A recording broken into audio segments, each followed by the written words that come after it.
What would you recommend for something simple like underarm odor, and what might be the best way to apply that as a deodorant?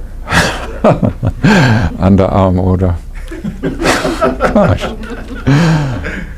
Our culture is crazy to eliminate any underarm odor. And they're going through great health risks for that reason. Yeah? It's one of these crazes of our culture to sanitize everything. Yeah? Napoleon wrote a letter to his wife 2 days before he would be back in Paris. He wrote, "I will be back in 2 days, don't bathe."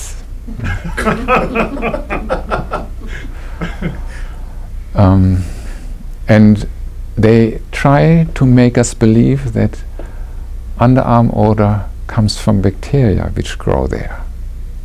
It's nonsense. It's not true.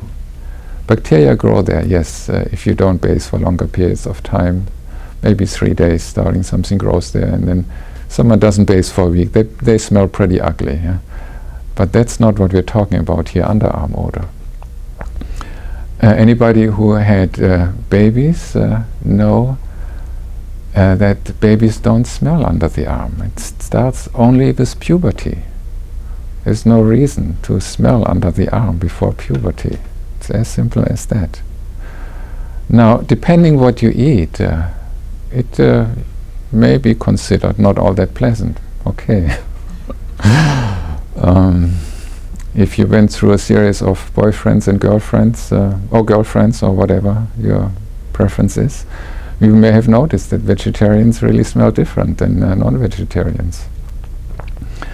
So I strongly recommend not to use anything which suppresses the sweat production. That is very unhealthy. Suppressing the sweat production, I mean the worst things are these aluminum, or the aluminum oxides, or aluminum salts. These compounds are very toxic. But anything so-called natural which suppresses the sweat production keeps also toxins in the lymph, which should be processed, should come out one way or the other, either through the lymph. So often then the result is lymph stagnation. It's not healthy. So we shouldn't do that. There is a way of regulating underarm odor by regulating the inner heat in our body. And that is by using cooling herbs and cooling essential oils. Cooling essential oils, energetically cooling oils, they help that part of our system which regulates our body temperature to keep ourselves a little bit cooler. We have a physiological system which keeps the body temperature constant, no matter how much the external temperature changes, and we can support in the summer that system with cooling essential oils. That is a very balancing way. It doesn't suppress anything, and the cooling essential oils are lemon, lime, peppermint, and pine. These are the most strongest. So use these to support your body in the summer, to support your internal temperature regulating system. That's all I would want to recommend here.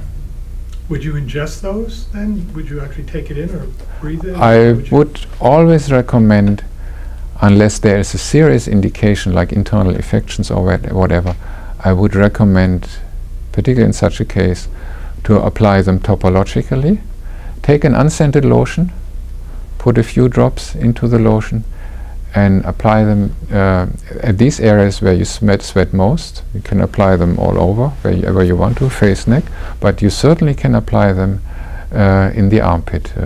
Absolutely. It will cool down in that area too.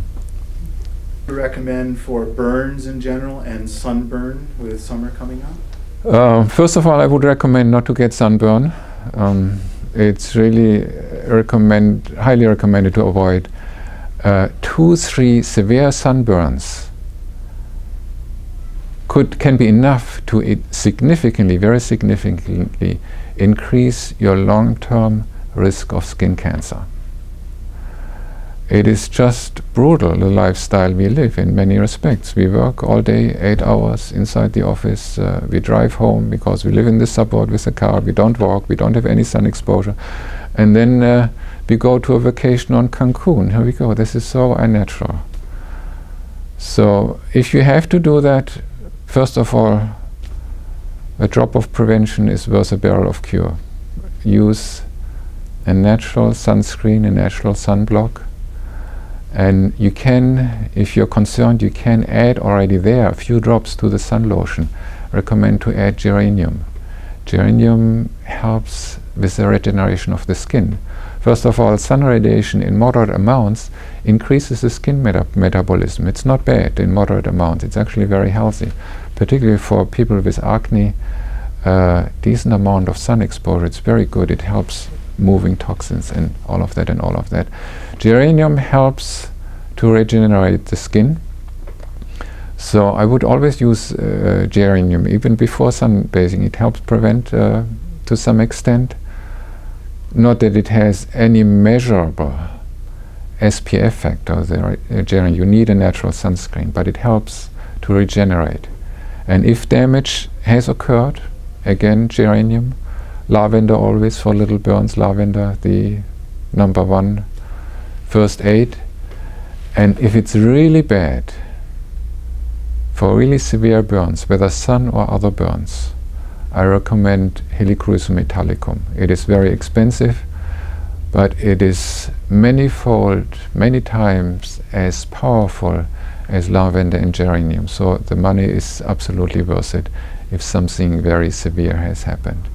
There is no other essential oil, and I'm not aware of any herb which has so much healing power, which so much stimulates cell growth and tissue regeneration as Helichrysum metallicum does.